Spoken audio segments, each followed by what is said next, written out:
जानते ना मुरुध्वज नाम के राजा, एक ऐसे राजा हुए मुरुध्वज जिसने अपने बेटा तकवारी में चीरकर शेर को भोजन करा दिया। किसके लिए? धर्म के कारण, अपने वचन के कारण।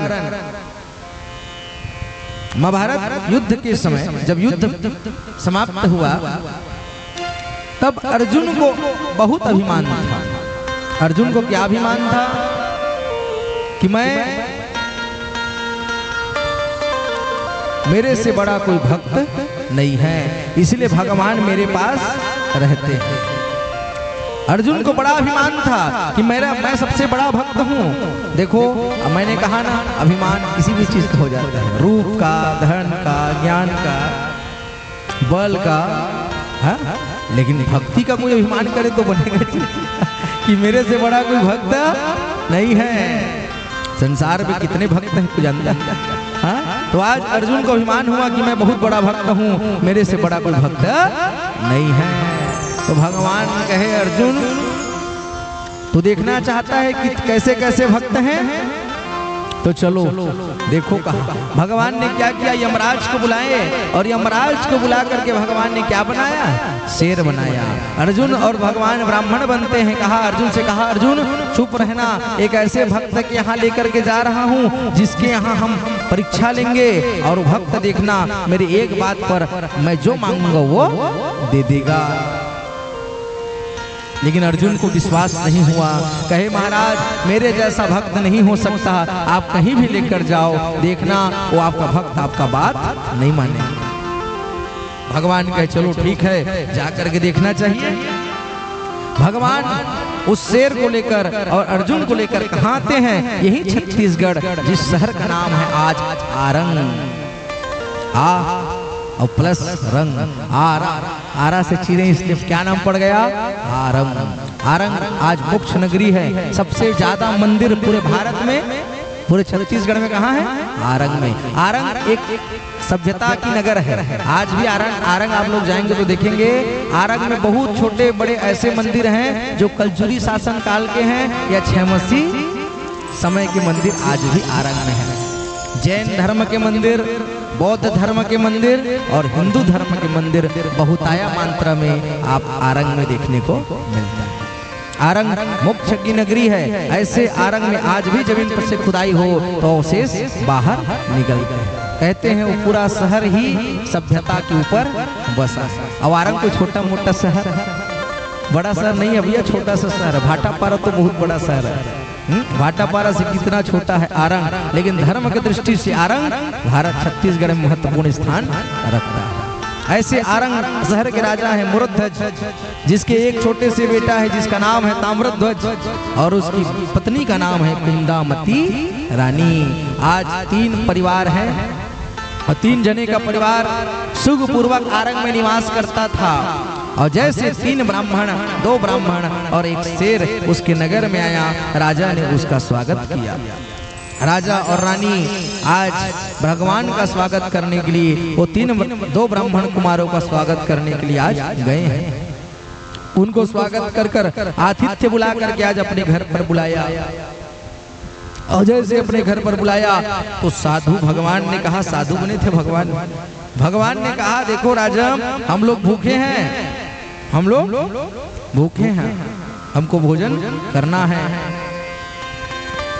तो राजा ने कहा बिल्कुल महाराज। तो कहा देखो हम लोग तो भूखे हैं, हमारा शेर भी भूखा है, और हमारा शेर दाल चावल रोटी नहीं खाता। क्या खाता है? तो शेर मांस खाता है, मांस का प्रबंध करो।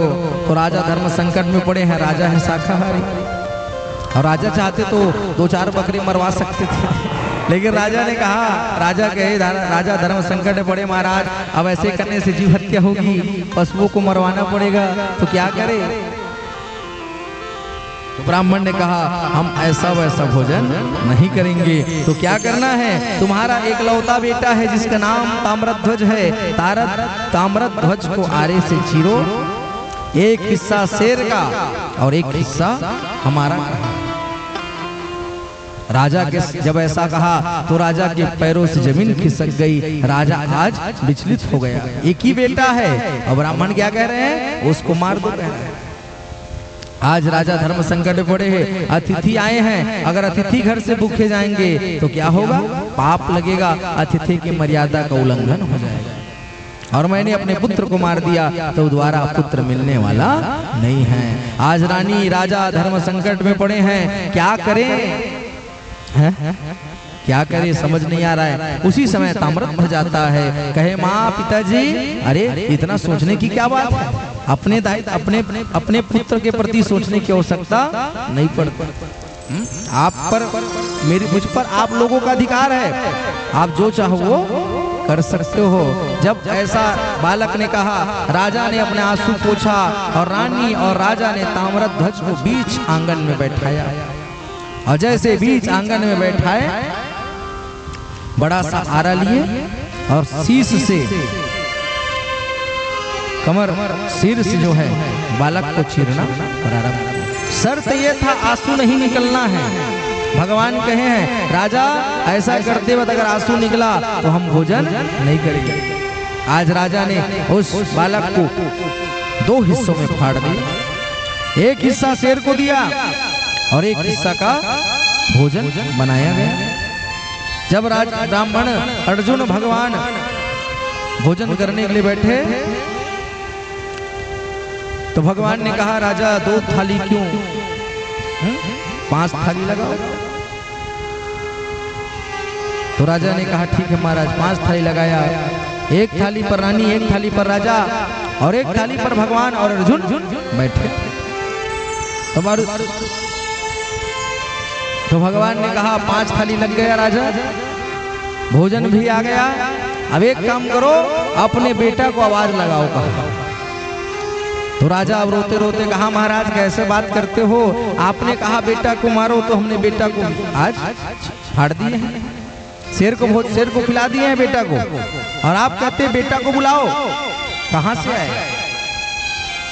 तो भगवान ने फिर से कहा, एक काम करो राजा, जब तक तेरा बेटा यहाँ आकर हमारे साथ भोजन नहीं करेगा हम तेरे घर खाना नहीं खाएंगे। जब भगवान ने ऐसा कहा तो राजा खड़ा हुआ और ताम्रध्वज को आवाज लगाने लगा। और जैसे ताम्रध्वज को आवाज लगाया, बेटा ताम्रध्वज यहाँ आओ, 2 बार आवाज लगाया, कोई नहीं आया। और जैसे तीसरे बार आवाज लगाई, 5 साल का ताम्रध्वज वहां से खेलते हुए दौड़ते हुए आ जाता है। बोलो कृष्णचंद्र भगवान की। आज ताम्रध्वज वहां आया तो देखो, भगवान की परीक्षा में ताम्रध्वज मोरध्वज क्या होते हैं जी? उत्तीर्ण होते हैं। भगवान दुख देते हैं तो दुख के बाद क्या देते हैं? सुख भी देते हैं। जीवन में कोई हमेशा सुखी नहीं रहता और जीवन में किसी को हमेशा दुख नहीं रहता। गर्मी के दिन देखो भी, गर्मी दिन चलत है, जैसे जेठ बैसाख, जैसे जेठ आई बैसाख आते बैसाख चलत है क्या? अभी उतना गर्मी बढ़े ही नहीं है, तो एक समय ऐसे आते, एक पारा में घाम रही थे तो दूसरा तरफ कारी थे छाँव रही थी, होते कि नहीं? लेकिन पल भर में हवा बदलते, जिन तरफ घाम जिन तरफ छाँव, जिधर छाँव उधर क्या हो जाता है?